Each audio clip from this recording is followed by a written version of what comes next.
Putin চাইলেই 15 মিনিটে উড়ে যাবে লন্ডন। রুশ বাহিনীর সঙ্গে সপ্তম দিনের মতো যুদ্ধ চলছে ইউক্রেনের। এরই মধ্যে ইউক্রেনের বৃহত্তম শহর খার্কিভ দখল করে নিয়েছে রুশ বাহিনী। ইউক্রেনের সামরিক অভিযান শুরুর চতুর্থ দিন গত 27 ফেব্রুয়ারি রুশ পারমাণবিক অস্ত্র বিশেষ সতর্ক অবস্থায় রাখার জন্য নির্দেশ দেন রাশিয়ার প্রেসিডেন্ট ভ্লাদিমির পুতিন। ভারতীয় সংবাদ মাধ্যম জি নিউজের প্রতিবেদনে বলা হয়, রুশ প্রেসিডেন্টের এই সতর্কতা অমূলক নয় বলে মনে করছেন বিশেষজ্ঞরা। যুক্তরাজ্যের লিসেস্টার বিশ্ববিদ্যালয়ের পারমাণবিক অস্ত্র বিশেষজ্ঞ অধ্যাপক অ্যান্ড্রু ফুটার আশঙ্কা প্রকাশ করে বলেন, আদতে আমরা কেউই নিরাপদ নই। 1 ঘন্টারও কম সময়ে পারমাণবিক অস্ত্র প্রয়োগ করে গোটা লন্ডনকে ধ্বংস করে দিতে পারেন ভ্লাদিমির পুতিন। অধ্যাপক অ্যান্ড্রু ফুটার বলেন, রুশ পারমাণবিক ক্ষেপণাস্ত্র চিহ্নিত করার মতো ক্ষমতা ব্রিটেনের নেই।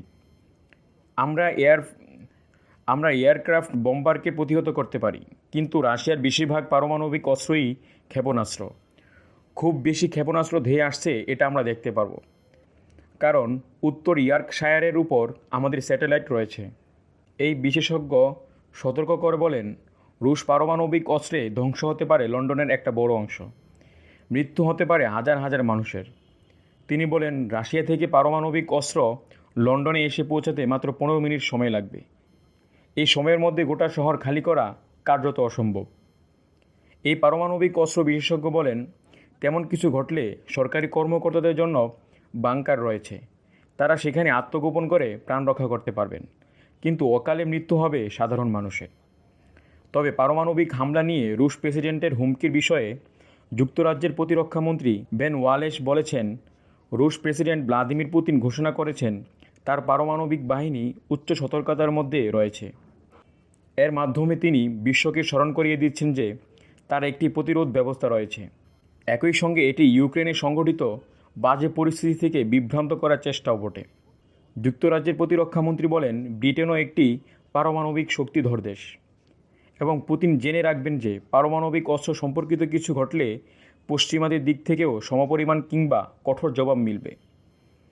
তৃতীয় বিশ্বযুদ্ধ বাঁধলে এতে পারমাণবিক অস্ত্রের ব্যবহার হবে এবং ব্যাপক ধ্বংসযজ্ঞ হবে বলে জানিয়েছেন রাশিয়ার পররাষ্ট্রমন্ত্রী সের্গেই লাভরভ।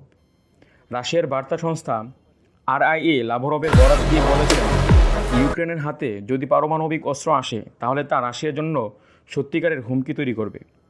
গত 24 ফেব্রুয়ারি ইউক্রেনের সামরিক অভিযান শুরু করার ঘোষণা দিয়েছেন ভ্লাদিমির পুতিন। এরপর থেকে রুশ বাহিনী দেশটির একের পর এক শহরে হামলা চালিয়ে যাচ্ছে। বুধবার সপ্তম দিনের মতো যুদ্ধ চলছে। যুদ্ধে ইউক্রেনে এখন পর্যন্ত 136 জন নিহত হয়েছে বলে তথ্য দিয়েছেন জাতিসংঘ। যুদ্ধের ষষ্ঠ দিনে ইউক্রেন থেকে অন্তত 6,60,000 মানুষ পাশের দেশগুলোতে পালিয়েছে বলে জানিয়েছেন জাতিসংঘের শরণার্থী বিষয়ক সংস্থা।